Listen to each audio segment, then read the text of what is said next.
Yeah. So, I mean, those are huge opportunities that that they want to, that they will. And at some point, if you keep following up for a long time, you act like, I mean, you're kind of buddies, right? You say, hey man, I've been, calling you for 6 months now. I feel like I'm a part, feel like we got a relationship going here. What do you think? All right, guys, here we go now. It is time to unlock more doors to deals. We're real estate investors here. We're real estate agents here, and we all have one thing in common. We believe that we can. We can live the life of our purpose. We can create financial freedom. We can build a better life for those that we love, and we can live the life of our dreams. I don't care if you're trying to do your first deal or your 500th this year. You can get to the next level, and we're here to help. Welcome to Doors to Deals. I am your host and founder, Jim Manning. Today's episode can be found on doorstodeals.com/023. Kenton started out as an almost brand new investor when he became a Three Doors Network member as a deal maker. Kenton was a tanker in the Army before he got into real estate. We dive into Kenton's story here for the first half. How was he able to go from just a couple deals a year in his entire life to getting to over 40 deals in a single year after joining the network. We're going to break down how he spends his time and what he feels like has been kind of his recipe for success so you can implement it and kind of duplicate it into your business. And then at the end of it, we're going to do a deal deep dive on a wholesale deal where he brought the end buyer to the property before the house actually went under contract. There's a right way to do this and a wrong way to do this, and we're going to discuss that at the end of this training. So anyway, guys, let's get started on the interview. Hey, what's up, guys? Jim here. I got a bunch of toilet paper behind me. Wait, no, I don't. My wife and I are getting nervous about running low on toilet paper in the middle of this quarantine. But we have a really exciting call going today. So Kenton Kaufman is on the line, my main man. Kenton, you say hi to everybody. Oh no. I unmuted you. I just goofed up. I'm coming back. There we go. We'll get it back. How's it going, everyone? So Ken is going to share with us, we're going to kind of go over his story and some of the stuff that he dealt with starting out, some of the obstacles that he went through, and just kind of like he's been a massive success story for us. The guy is just like a deal machine. And we're going to go into that and like his approach and how he's been successful and like what his mindset is. And then in the second half of it, we've asked Ryan Richard to kind of come on for the second half of it. And they're going to talk about a deal that they're working on together that I don't think. So what's interesting about this deal that we're going to talk about and why I'm excited about it is it's not necessarily like the perfect deal of like, oh, hey, this is $100,000 profit. It's more of a deal on like, hey, correct me if I'm wrong, Kenton, but some stuff has kind of happened and some challenges have happened with the deal. So it's kind of an interesting one to talk about. Is that a good summation of it? So we're gonna definitely. Yeah, so we're gonna dive into that as well, and we have some kind of good talking points, some good lessons that we can go through on that as well. So as far as kind of like announcements and updates. I wanted to reiterate, guys, the vendor section of the Deal Hub is sweet. I think it's like amazing. If you guys haven't checked it out yet, make sure that you do. We're going to work on getting all the vendor savings in it. We don't quite have all of them in there yet and have it organized, but it's still a great resource. I think there's over 200 vendors in it. And when you work with our vendors, just make sure that you review them. So then other people can see them and we can have like an ever-breathing, living list of people that, if vendors are starting to kind of drop down in their quality, well, the rest of the network needs to know that. And then also there's a new Submit Joint Ventures link. If you guys want to do some partner deals with us, there's a link in the Deal Hub that you can click on the left-hand side, and you just have to click on it, fill out the web form, and send it over to us, and we'll look into if it makes sense to partner on the deal with you or not, and kind of help walk you through that. So that's an exciting update on the Deal Hub as well. And let's get rolling, Kenton. So Why don't we kind of go into just your entrepreneurial journey and your background? So you went to college, graduated, then kind of got into the military right away, right, man? Yeah, yeah. So, I mean, I decided to do ROTC during college for Army, and and then I did like the National Guard, kind of the weekend warrior stuff during that as well. And then once I graduated, went full time active duty, and that took me to Georgia and Texas for a couple of years. So, um, then yeah, after that, I wanted to kind of come back to St. Louis and start the next venture. But St. Louis is where I'm from, so. Gotcha. So when you got back from there, how did the military kind of impact you? How did it like change some of your mindset on things? Was there any good takeaways from that? Oh yeah, I mean, a ton. I definitely, whenever I went into it, I knew it was kind of a tough lifestyle to live, especially if you're looking for family and all that down the road. It's a tough one to keep up with, but I I mean, there's just people from all over the place with all kinds of backgrounds. So I learned a lot. And then, as far as like on there's a lot of, hard chargers that were pushing towards their goals. And so whether it was the same goals as mine or different ones, like either way, learned a lot from people that were moving forward. And there actually were a lot of guys that bought some rentals, like they would buy a rental at every base that they stayed. Well, So, I didn't know that. That's common there. So there's other industries like firefighters, believe it or not. I don't know if you guys know that, or it's very firefighters to be real estate investors. I didn't realize that military people that was a commonality. What percentage of the guys in the military were buying rentals, you think? like on the, I would say on the officer side, just the guys that kind of, they showed they were the most common to be hard chargers, like pushing forward.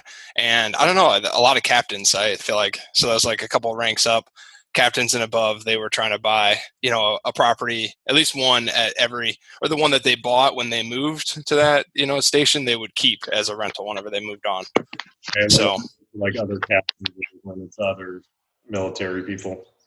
yeah. And yeah, captains were just like guys that had been in, 3 to 8 years. So they kind of, they were 25 to, 32 or whatever. So it was kind of the age that they figured it, they're old enough to figure it out and like thought it was smart, they were over the going out phase and with all the other like young guys right out of college. So Yeah, I've been there for sure. Okay, so yeah. All right, so you got out, and then so like you already did the itch to invest kind of rub off on you because you saw what they were doing? Is that how you got the bug or the investing bug, or how'd you get it? It actually kind of all started in, believe it or not, in grade school. My basketball coach, he owned a masonry company, so he would build, big new houses, all brick, and he asked my parents if they wanted to go in on a rental together, and so I think I kind of saw them working on it. I just thought it was cool to kind of, go from, a pretty rough looking place to something that's nice and all the, just seeing the work that went on. And so I think it was about when I was 13, I was mowing a lot of lawns. So my parents, I overheard them talking about the down payment on a rental. And I said, what if I pitched in? And I kept some money stashed in like an old school combo briefcase, because I thought it was really cool at the time. And so I pitched in on a rental and kind of, they just gave me like unofficial 10% ownership based on like the down payment I put in from lawn money. So that was really when I caught the bug. You were 13 when you did that. Okay. Yeah. Okay, so then, so do you guys still own that rental? Yeah. My parents bought me out at 18 and, so they wanted me out of it. And they bought out the other, family as well. Like whenever 2008 hit, all the construction, like he wasn't building as many of these, huge houses. And so they just, had an agreement and got bought out, and it, everybody was kind of happy they were excited to get full ownership. And then, the other guys were excited to get a little bit of cash to keep everything else floating and moving along. So cut out their own son, really? yeah, I know, right? Yeah, we're always kind of talking about stuff. I tried to get them out of a duplex that I have recently, and I could tell they were hesitant, so I had to back off and remember it's family. Yeah, yeah. So It's always an interesting dynamic. So, okay, yeah, so 18, so you start out as 13, 18, and then did you do any investing while you're in the military? the next one I bought was in college, and this one was one that um, just that I kind of thought it was a good idea, and actually ROTC gave me access to like a lump sum of cash, and so I used that as the down payment. And I actually have, if I can do a quick little screenshot or screen share here of the house, Okay. but um, but yeah, so I mean it was just one that it was nearby, campus, like within a half mile. I thought it was a smart idea, and I moved in with. Oh, that's my homework. This is it. This is. Can you see that, Jim, and everyone? I can see the house now, yeah. Yeah. So it's just a little. It's got the half story up top, and was near campus, 1639 Miller, and did some projects while I was there, and I rented out there's a 3-bedroom. I had the whole loft area up top, and then I rented out the 2 bedrooms to my buddies, for it was I think $330, a room. So they were happy, I was happy, it was fun. And so yeah, that was in I think junior or senior year of college. Now, are you selling this one now? Or Yeah, we actually went down to, get it sold just because it was a tenant turnover. It's out of state, it's in Kentucky. And so we just decided to actually sell it to a guy like us, another investor, sell it as is. So it got us the money back, and turned out to be a decent thing. So That's awesome. So okay, so you've already kind of been investing a little bit. So then you get out of the military, and you're like, okay, I really want to do this. This is what I want to do. So like, walk me through what was going on as you kind of got going, where this is more your full time gig, or like walk me through that. yeah, I mean, I actually I got my real estate license, but I guess it all started that I got my series, test passed for being a financial advisor. So it was really just kind of investments as a whole that I was interested in, not necessarily only real estate. Um, but I got those tests and kind of figured I was going to go down that path, and decided not to. And then my mom was like, "Hey, you always talking about a rental, even though I only had 2, I just was interested in them." And she was like, "Why don't you go into real estate?" And yeah, I mean, mom was right on that. And actually, so then I met Dave pretty quickly after going to all these like networking events. I met Dave Stelmacki, and he was the one that really, um, helped, walk me through properties. What's a deal, what's not a deal. Because prior to that, I was just buying off the MLS, and buying them for like 10 grand off sticker price. So he was the one that really kind of showed me the whole thing and how it works. So Another whole world other than MLS. Okay, right. yeah, I had no idea. I didn't even know it existed. All right, So so you connected with Dave, and so how many had you done before 3 doors versus I can't remember now. oh, I mean, before 3 doors was like, that was really whenever I started full time and considering it. But I guess it was just the one I had pitched in with my family, that one I just showed you in college. And then I had just bought, like whenever I moved back to St. Louis, bought a duplex that I was living in half in, Okay. on one side in Princeton Heights. So that was all I had done. And those weren't really, those were just meant for long-term smart choice, not necessarily a way to make like real money off the bat. So when you start out, did you put down any like goals, like write down any goals, or like have like a main desire of what you wanted to do within investing, or like how'd you start it out? Um, I think I started out probably, wanting to have as many rentals as possible. Which I do think is still cool, and maybe I'll end up, with or I think now it's kind of changed to like a larger apartment complex, would be the ideal thing to own.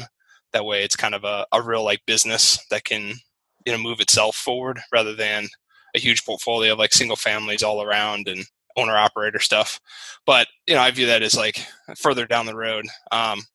Yeah, I think initially I just kind of was like, this doesn't seem too hard, you know, to buy one, and then, next year buy another, the next year buy another. It just seemed like a pretty approachable way to like do well, overall in life. So then what were you thinking for like income? Like if you're doing real estate full time, kind of be more of like an agent, like for your income, or what was your plan for that? Yeah, I joined at Keller Williams on Manchester with Russ Nolting over there first, and then within a month I had met Dave and like, was like, man, I got to get over to Three Doors. So I changed brokerages within that first month, and yeah, so I mean, I was thinking just be an agent and figure out how to know houses better so I could buy some rentals at a better price, and I figured I'd run across one that was a better deal than most, right? And in the meantime, I would just kind of help get clients and do the agent stuff. But whenever I came over to Three Doors, then I was like, man, this is really what I'm interested in is more of the, I don't know, the fixer upper, the create your own spread, negotiate your own deal, and I kind of thought the retail side was like a little bit, I don't know, predictable, even though I hadn't even really done it. So that's not, don't get mad at anybody. But, I just thought in my head, well, it's the same commission. Really, it's not for you. You're just kind of like, I don't know. It seemed a little cookie cutter. Gotcha. So yeah, you like being able to be creative on deals. Okay. So, so what was your biggest struggle when you first got going? So you met with us, and we spent so it was really only about a month then that you kind of got hooked up with Three Doors. Yeah. First year, what was like the biggest struggle or obstacle that you had? Yeah, I mean, getting going is definitely the toughest part. So, I mean, I think that, I mean, really, I didn't realize the level of activity, that you got to keep. I mean, I just thought like, again, with the MLS, it's already a house that is for sale. They're taking offers. They have an agent that responds quickly. Like, that MLS, I mean, there's already a lot of things that have happened before a property gets there. And that's not the case with off market. I mean, you're kind of helping create all those things to where they're actually going to, show up to closing. So I didn't really realize, I kind of thought like, oh yeah, I mean, I show up to a house and like we figure out a deal, and, it's probably one out of every two that I get. And I just had no idea kind of where to base it off of. And, anyway, so yeah, I think in the beginning it was just mainly reps, and I think I was looking for or excited about the idea of hitting a home run on a deal.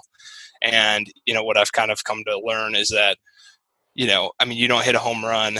You don't like always go up there looking to hit a home run. You just hit a bunch of singles. You always get up there, swing, and, eventually you hit one that really does well. So once I got into that attitude of just doing the rep, getting it done, connecting the dots, getting the house in from one, kind of not so great owner because of how it's been, the house is the current condition, to the next spot, that's my job.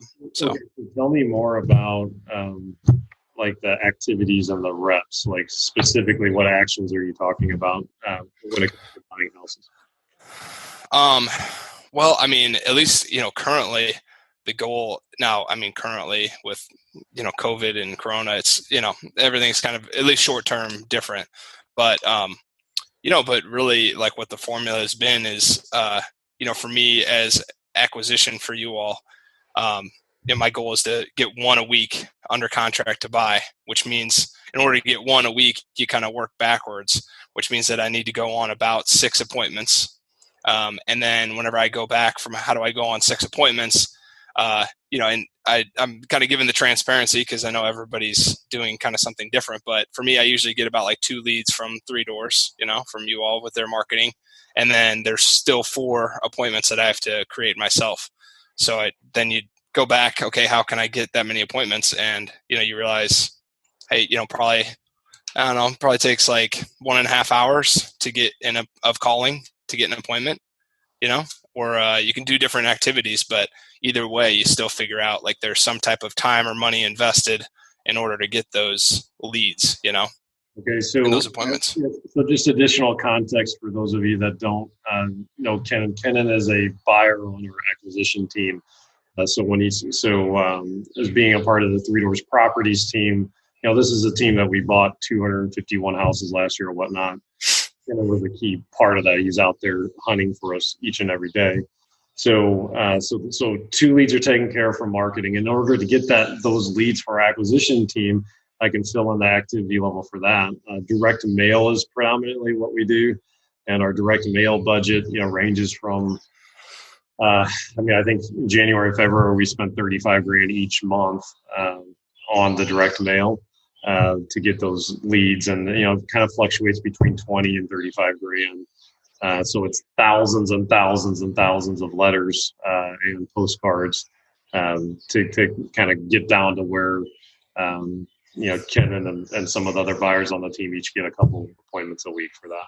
Okay, and so what are you doing specifically to create your own appointments? And here's the deal, guys. Don't hear $35,000 a month and say, "Oh my God, I have to do that." Because one of our best deals last year, Tanya found, and we bought 47 houses through networking. The cost of acquisition on that was $0. Okay, so don't freak out if you don't have 35 grand to throw into direct mail. There's a lot of different ways to lead generate. So the 4 points that you create for yourself, what are you doing on those? Yeah, I mean, at this point, it's been about like 2.5 years. Of looking at deals, calling people, going to networking events. So I actually was just redoing my whole database, kind of getting it consolidated, more organized.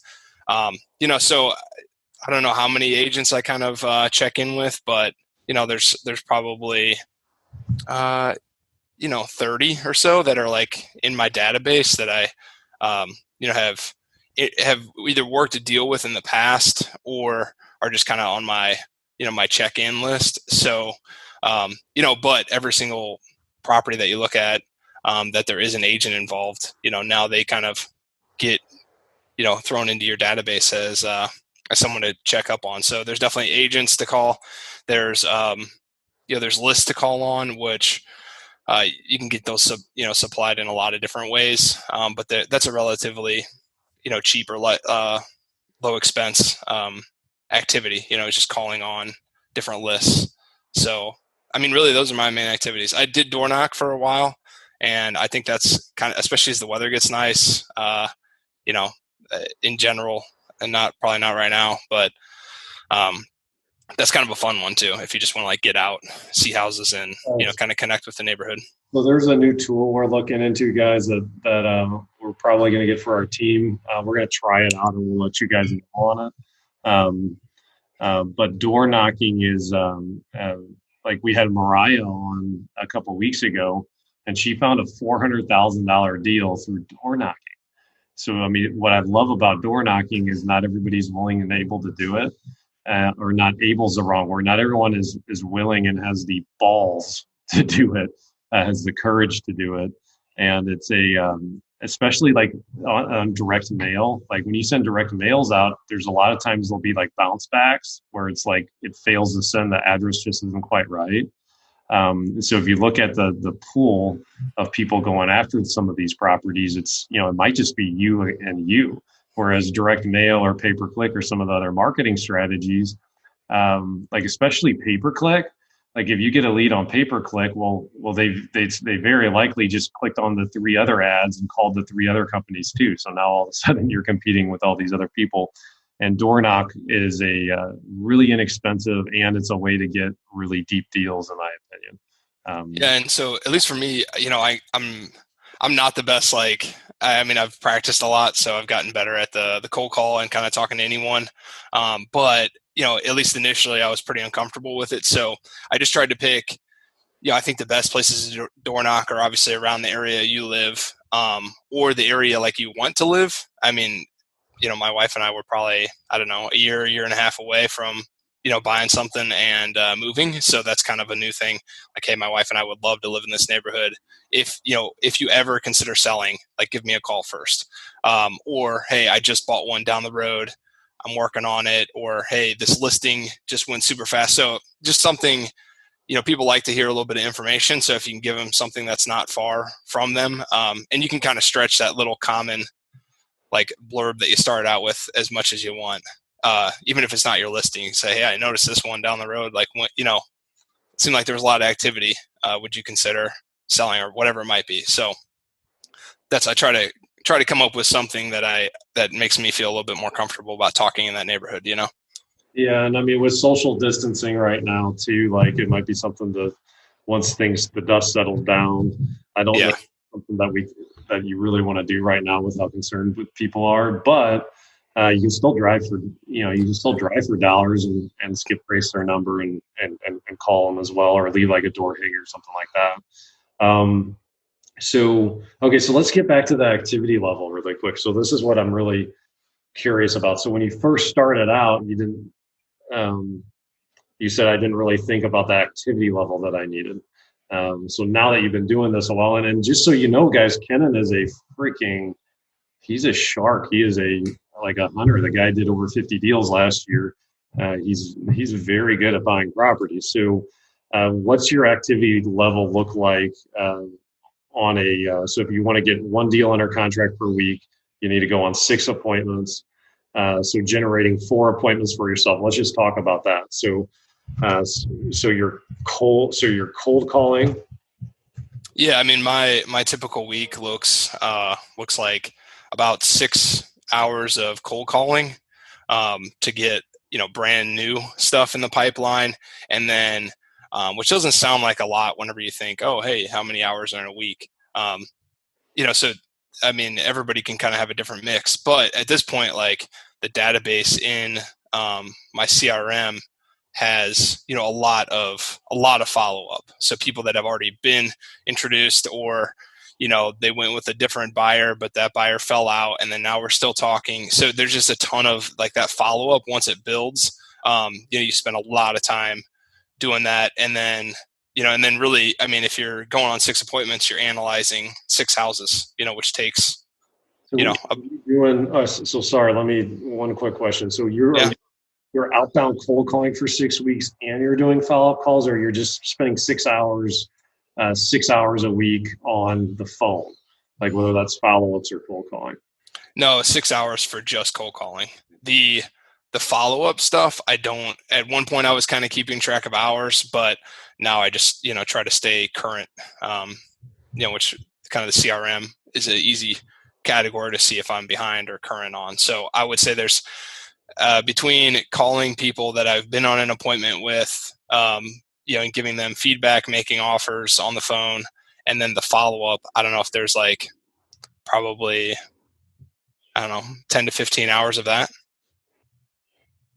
per So week. about half your week is just on the phone talking to people or trying to get a hold of people. Yeah. On a week when I'm doing what I'm supposed to be doing. There's always, you know, some tough ones, just like everybody experiences. And then you analyze properties in your other time. Okay. Yeah. So what's interesting to me on this is like how simple this business really is. We get caught up in, I got to learn all this stuff about like creative financing of subject twos. I got to learn all this different stuff. And then you forget to make money in real estate is really simple. Like spend time lead generating, negotiating deals, going on appointments. And like that's really, I mean, Kenton just walked through his activities and we just did it in 5 minutes. And that's pretty much what you do on a given week.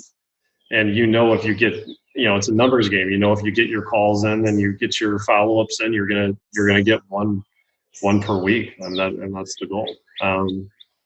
I mean, so talk to me about follow-up and why you're so geared towards on that, because I think beginning investors make this is a mistake I think beginning investors make, and they want to flip-flop it. They want to spend probably 15, 20 hours trying to generate new leads, and they don't really want to follow up that much. So give me some more context on that. Yeah. I mean, and I know that you guys probably have the exact data on this, but, you know, we find that very few people kind of call a mailer and then want to sell tomorrow, you know, or even if they say that, like very few actually do that. I don't know if it's, you know, 10 or 20% of the people that call in they might sell within 2 weeks or something. I don't know, or agree on a contract within 2 weeks. But, I mean, that leaves a huge percentage of people that, they reached out to kind of, put a feeler out there, or, I mean, even a legal thing of like probate, or the family's not ready to sell, or, all these kinds of things that keep them from selling, within that 2 to 4 week period. So, yeah, so I mean, those are huge opportunities that that they want to, that they will, and at some point, if you keep following up for a long time, you act like, I mean, you're kind of buddies, right? You say, hey, man, I've been calling you for 6 months now. I feel like I'm a part. Feel like we got a relationship going here. What do you think? And you just kind of, I mean, at some point, you try to get them engaged in a different level. If you keep on having the same combo with them, and they're like, I'm not ready. I'm not ready. Oh, I'm trying to clean it out. I've been getting people to clean it out. I'll just say something like, hey, I mean, it's been like, 10 months since I started talking to you, and I can understand that, a lot goes on. Like, are you really wanting to clean it out? Because, I don't think you really have to. And I've said this before, but sometimes you just have to keep resetting, keep saying the same stuff, and kind of challenge them gently, but to push them forward.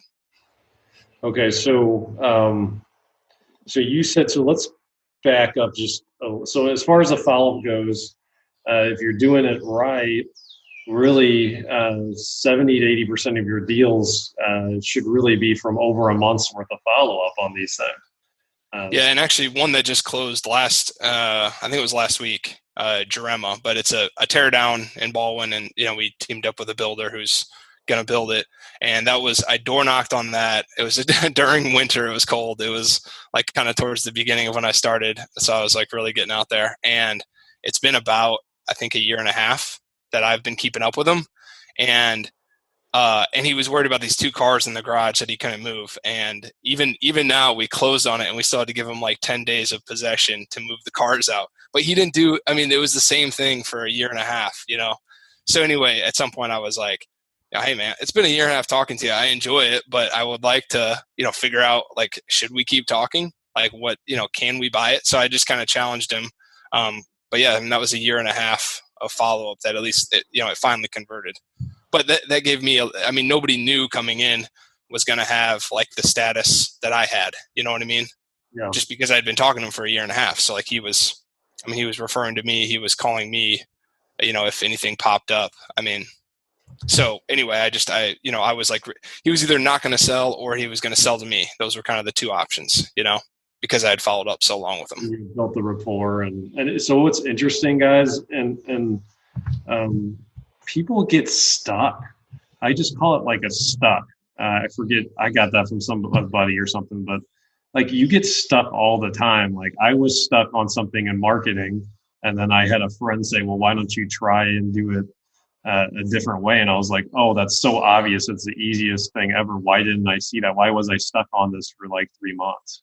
And part of our job is to get people unstuck. So if you can figure out that the cars are an issue, in this case, it doesn't sound like you offered them any options, but you could have potentially said, hey, well, if that's the only reason why you're stuck, why don't we just buy it with the cars in it? Give me the titles and I'll take care of figuring out how to move on. And that was what I offered. It was a year and a half of trying to figure out a way, but he was using them as an excuse, like that was kind of his convenient thing. Yeah. So that's what he's saying. But why is he really stuck? Why is he really not moving forward with this?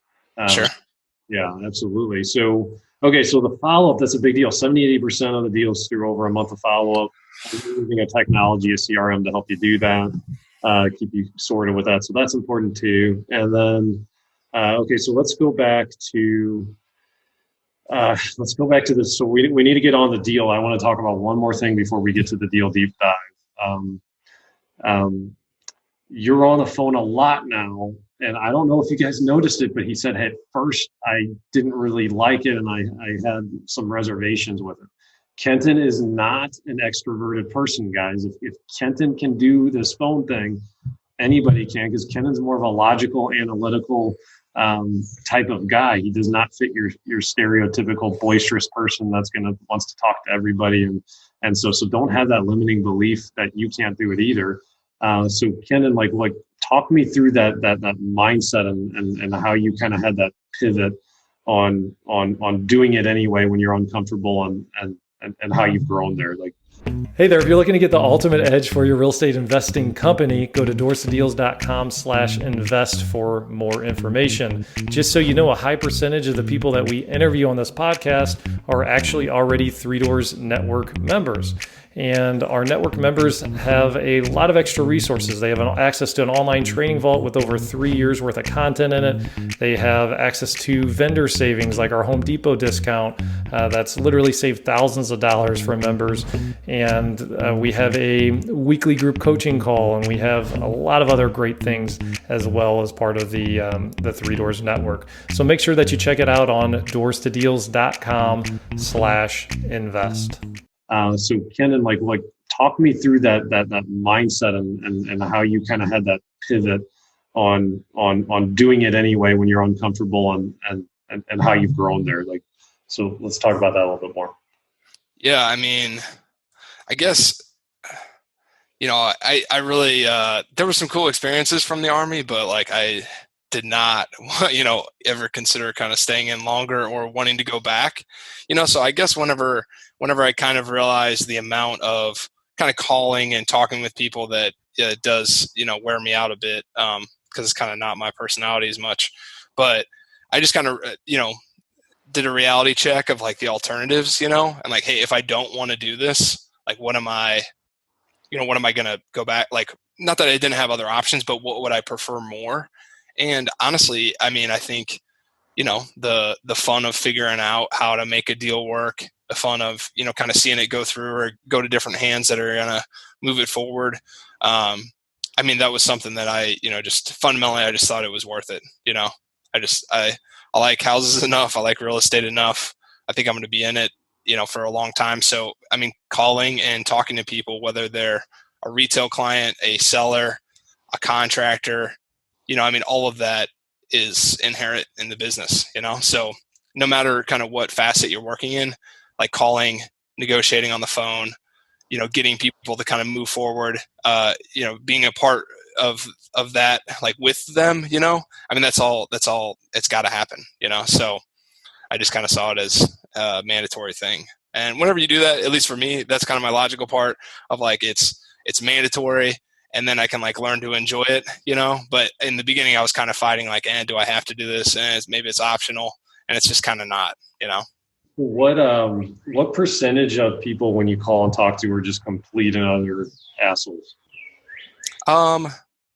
It's pretty small. I mean, there were some that are kind of confused and like you catch them at a wrong time, but like, you can't blame them. I memean, people do that to me, and I'm sure I'm like, what, it just kind of answer a little bit more like off guard and defensive, but that doesn't make you an asshole.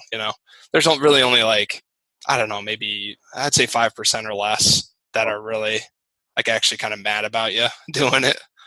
And they're really not mad at you. They're mad at a lot of other stuff. Just you called, Yeah. So they take it out on you.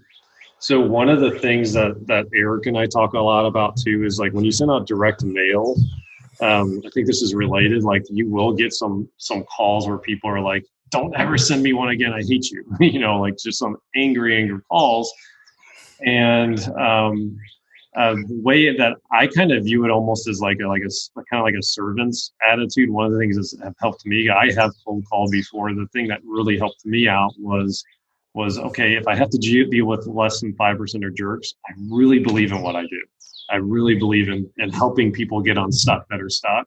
And some people are so stuck that the only way to reach them is through sending a letter or calling them and cold calling them. And if I can get in front of them, I can build the rapport, I can build a relationship and help unstuck this person and help them move on with their life.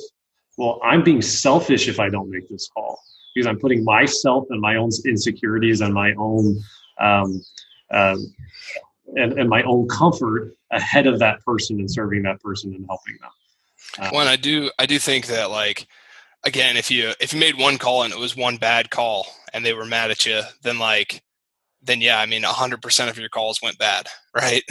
But I was calling on probate for a while with Dave Stelmacki, and I mean that's you're talking to people that are friends with family of someone who passed away pretty recently, and it's a very valid way to like buy houses, right? I mean, they sell almost all the time, like, or 100% of the time. It's very high percentage that they sell.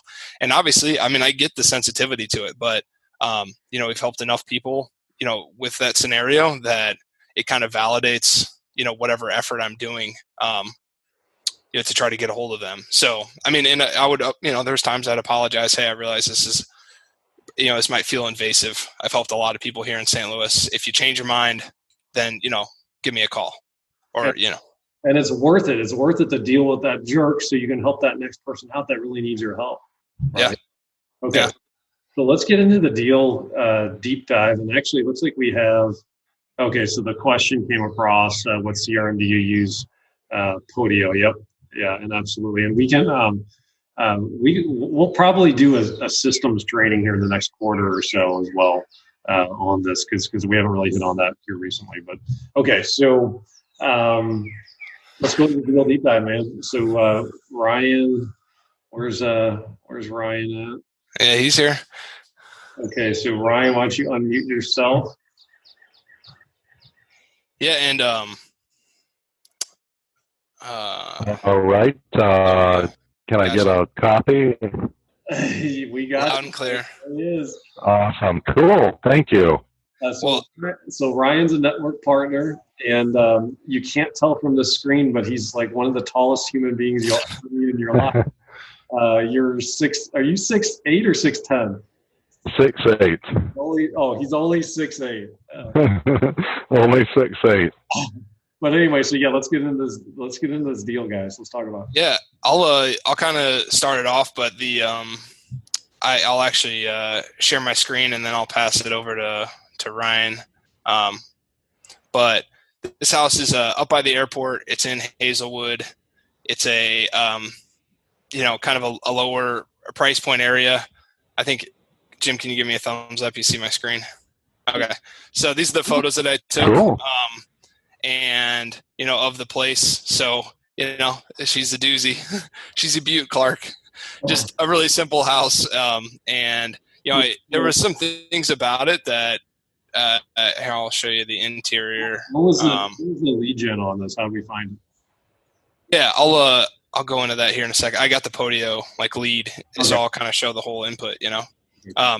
But I mean, you can see, you know, after looking at the house, it needs a good amount of work. Almost every system needs to at least be kind of touched in a way. And here's the kitchen. I mean, it's a pretty rough place. Yeah, I need some love. And, you know, so then this I got the Podio lead pulled up here. But basically, this is kind of, you know, a little back view as to how our CRM works. But, I mean, this is kind of how the lead came in. This is me, who it was assigned to, received from. So this is Eric. He answers our calls, inbound calls. This is the letter. Yeah, this is kind of a little short form for whatever exact mailer and like kind of message on that piece of marketing went out. And then this is all her info. Kind of funny, you know, some of the notes that like Eric put in there. You know, ex-husband's house, concrete home. I talked to Jeremy on behalf of Amy, not sure why.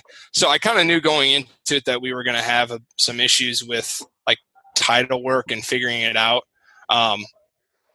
You know, but I knew that, you know, just from working with Ryan, I mean, I knew that he really liked, you know, this price point. He likes, you know, rentals, and he likes to get in them at a low price and then do some work himself and with some buddies, you know, and then rent them back out, or, you know, flip them as kind of, you know, a really affordable house that somebody can buy.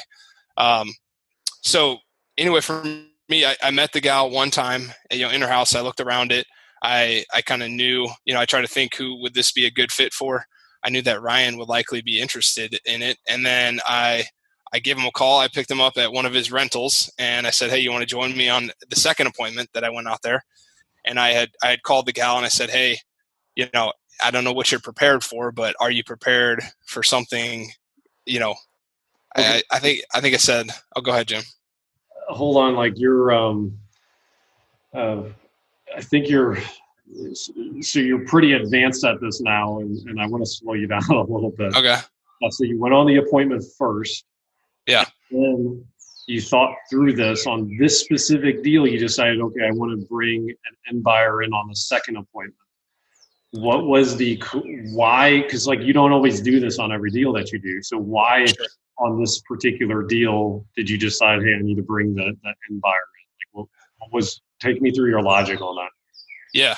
I mean, I knew that at least for our model and kind of our contractors, like paying to get things flipped, I just knew this price point was going to be hard for us to work at. So, I mean, it was something that you could buy, in the thousands or like in the teens, put money into, and then it could probably be worth, I don't know what we had talked about. Like, I know Ryan and I went through it, but maybe like 70 or I don't know, let's just say 70 grand at the end. At least for us, that doesn't really, it's a little bit too low on the price point scale. So I just thought, hey, I need to find someone that, that it could work for, their model, and someone that like is working on these types of properties. So I did kind of think of the buyer, okay, for the property. So to recap that, guys, the lower price point on this does not fit Three Doors Properties buy box, like our buy criteria. It's just not a great fit. So then that's why he said, okay, well, we have a relationship with a network partner that this fits really well with. Okay, let's just go ahead and just bring him in up front on the appointment. Okay, sweet. Okay, yeah, keep going, man. Great. So yeah, we went to. I picked up Ryan at one of his rentals. He was painting it, getting it ready for a tenant, and took him on the appointment with me. And I had called the homeowner prior and had a conversation, so that way I thought it was very likely we could come up with an agreement on this second appointment and get it signed. So I mean, honestly, this is kind of where I wanted to switch to Ryan and kind of get his thoughts on what he was planning on doing with the property, and then like I guess what how he thought that second appointment went, because he was sitting right there. He was actually sitting in like cross-legged on the floor, waiting for me and the homeowner were talking. So yeah, and it went by. Thanks, Kenton. And it went by. It went well, so well and so smooth. Much more intuitive and with flow with it, and than even the way that you're describing it, to have to give structure back to it. But I am a full-time real estate investor, been full-time since the beginning of this year. Right now I own 15 rentals. I have 3 under contract, and I have an offer in on one, which I haven't heard back yet. I like to buy at a real low price point, real cheap in North County. I have 4 guys that work part-time for me, and let the wholesalers bring the deals to me. So I was very excited and happy that Kenton picked me up and brought me along to the second appointment for the Missouri Bottom property. And it was a great experience for me. I got to see what a wholesaler does. And at the end of the appointment, as Kenton and I were driving away, I told them that this is like training level quality, because of the way that Kenton handled the conversation and the negotiation with the homeowner, and the way the homeowner had contributed her part to the negotiation and the conversation surrounding that. She was very easygoing and very flexible with all the terms of the transaction. Jim, what are you wanting to? Yeah. So okay. So just a quick, give us like a little bit more details on the actual appointment and what. On the kind of the flow of what Kenton did with the homeowner, like from your perspective. Yeah, we took a tour of the property first, interior, exterior, and then Kenton and I talked about what price I'd like to buy it at, and I said I'm comfortable buying it in the low teens, and then I observed or shadowed Kenton's conversation with the homeowner, and he reviewed some of the previous ground that they had covered about the transaction, and the condition of the home, reasons for selling, And then he moved the conversation towards a buy price with her. And there is really not that much to it, Jim, because this particular homeowner was so flexible. She just wanted to move on, had been living here for a while, but she married into the home from what I remember. So she has had no economic contribution to the home, either for acquisition or repairs, as she has lived there. It appears that no repairs were done. And so she seems comfortable at whatever price Three Doors was willing to offer her. She definitely was, whenever we talk about motivation, I mean, she was one that was kind of wore it on her sleeve a bit. So, it was definitely, the conversation I had when I was leaving, I said, hey, I am going to look at numbers and whatnot, but, my gut tells me below 10, so below $10,000. And that just kind of tells you the price point of what this place was at.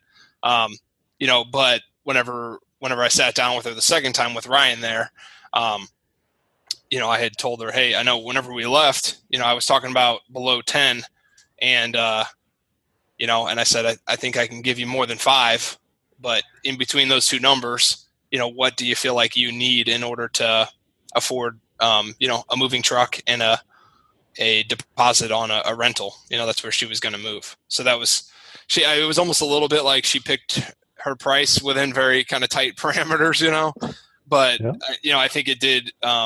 Since then we've had title, trouble and working through it, but she hasn't been hard to work with, so I do think at least getting her to kind of pick the price of what we sell it, what she sold it for. She picked 8. I think that at least, has kind of helped her mentally like be on board, with some of these other issues and just being, interacting and trying to keep the ball moving forward on getting it to closing. Okay. So yeah, the rare 10 to 20%, that are just, they're hot to trot. They're so motivated that really the over 30 days worth of follow-up's just not needed. Okay. So talk to me a little bit. We have a little bit more time. Let's just go into, so this deal has not closed yet.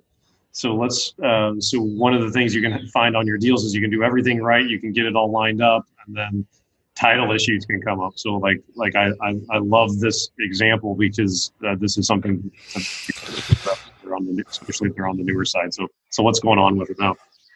Yeah. The spot where it's at now is,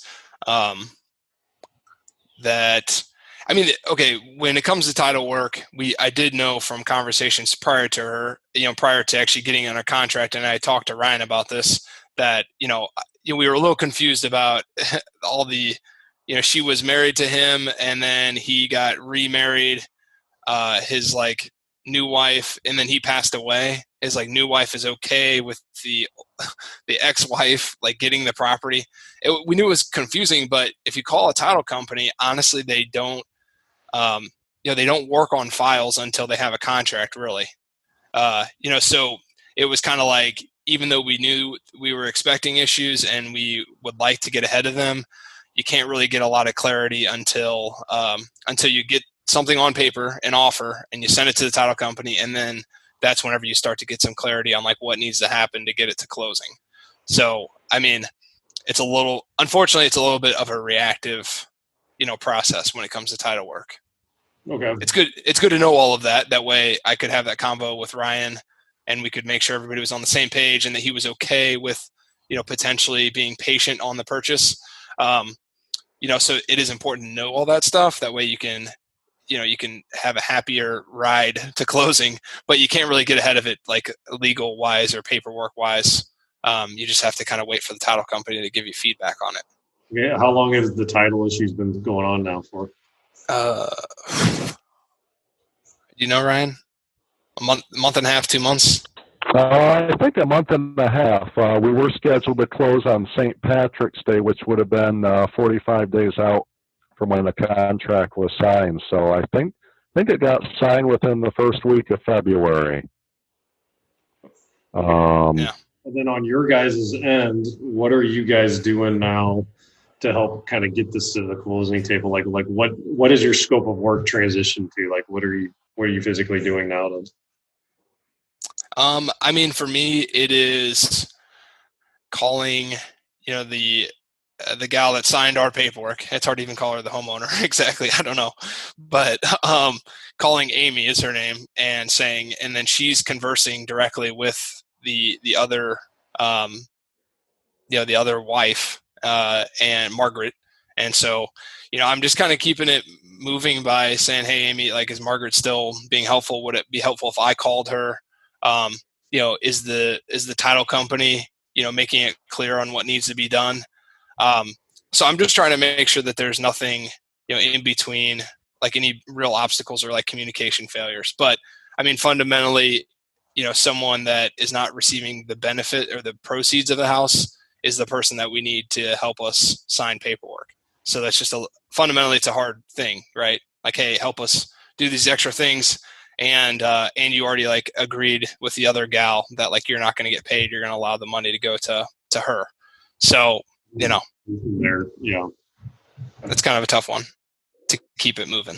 So, Yeah, I mean, I think the biggest thing too is like on these deals when you get them, your hands on them, like I mean, just do everything you can to keep moving forward, right? And don't just like let it go until like it's like officially dead. Because sometimes the title issues and stuff can come up to where you do have a dead deal. So yeah, so what are your odds on this? What do you think? You think it's likely to close just a matter of when, or? Close your ears, Ryan. No, I'm just kidding. I mean, I think, part of with title issues, the thing is that they're going to pop up whether we're in the agreement or it's the next buyer or the next, so like there's fundamentally a problem there that needs to be fixed. So, as far as, I mean, that seller, like they have to do these things, required for them to sell to anybody, So I definitely, I've had people kind of get mad at me with title issues. Like, what the heck, you're doing this. And then you say, I need that. And I'm like, it's a hard conversation to have because it's not me, even though they associate me with that problem. And honestly, it's all stuff that they've created, over weird transactions or not doing probate, not doing these things that are required. So, I think we're still, I think we'll still get there, but it's a long while. I mean, at least for me, that's why I highly value, someone like Ryan, who, we had that conversation up front. I don't think either one of us could have known, how long it might take and where it would exactly lead. But, we did know from the beginning that he was on board to kind of stick it out. And that wasn't a surprise, I mean, it's always a little bit tough to kind of keep people obligated for a long time, but sometimes it's how it has to go. I don't know. Do you have any thoughts on that, Ryan?